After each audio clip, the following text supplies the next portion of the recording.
एक नेता म्हणतो की औरंगजेबाची कबर कशाला हवी, पण भारतीय पुरातन विभागानं ते एक संरक्षित स्थळ म्हणून घोषित केले, म्हणून त्या कबरीचं रक्षण करणं हे आमचं दुर्दैव आहे.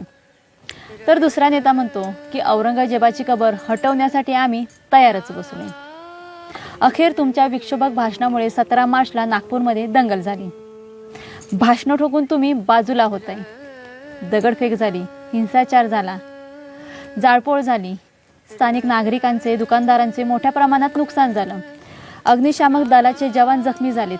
आग विजत होतो तेव्हा दगड लागला. सगळे मारून फेकत आहेत, ते आम्हाला चाकू तलवारा मारून फेकत आहेत. पोलीस कर्मचारी जखमी झालेत. संचारबंदी लागू झाली, लोकांना अटक झाली, लोकांवरती गुन्हे नोंद झालेत. आता हे गुन्हे विक्षोभक भाषण ठोकणारे नेते स्वतःच्या अंगावर घेणार का? औरंगजेबाची कबर तुम्हाला हटवायची आहे, मग ती कबर तुम्ही स्वतः जाऊन हटवा ना. सर्वसामान्य जनतेला प्रेरित करून भडकवून देऊन गुन्हे करायला लावायचं आणि स्वतः त्या लोकांच्या मागे दडून बसायचं आणि स्वतःची पोळी भाजून घ्यायची. तुम्ही तुमच्या मुलांना रस्त्यावर उतरवून दंगे करायला लावा, नाहीतर तुमच्या नातेवाईकांना लावा, पण गोरगरीब जनतेच्या मुलांना भडकवून दंगे करायला लावणं सोडून द्या. अहो, महाराष्ट्रात अनेक मुद्दे पेंडिंग आहेत, त्या मुद्द्यावरती तुमचं लक्षच नाही आहे. आरक्षणाचा मुद्दा आहे, महिलांच्या सुरक्षतेचा मुद्दा आहे, प्राथमिक शिक्षणाचा मुद्दा आहे, आरोग्याचा मुद्दा आहे.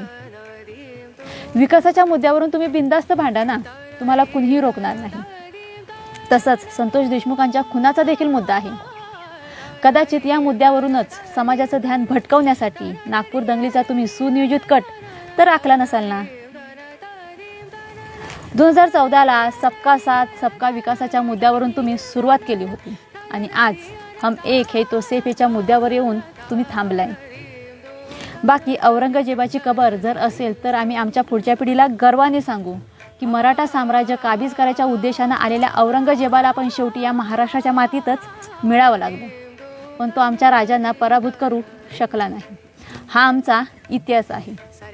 हा इतिहास सांगायचा असेल किंवा सांगायचा झाल्यास महाराजांच्या गड किल्ल्यांचं जतन करणं जितकं गरजेचं आहे, तसंच औरंगजेबाची कबरही असणं गरजेचं आहे.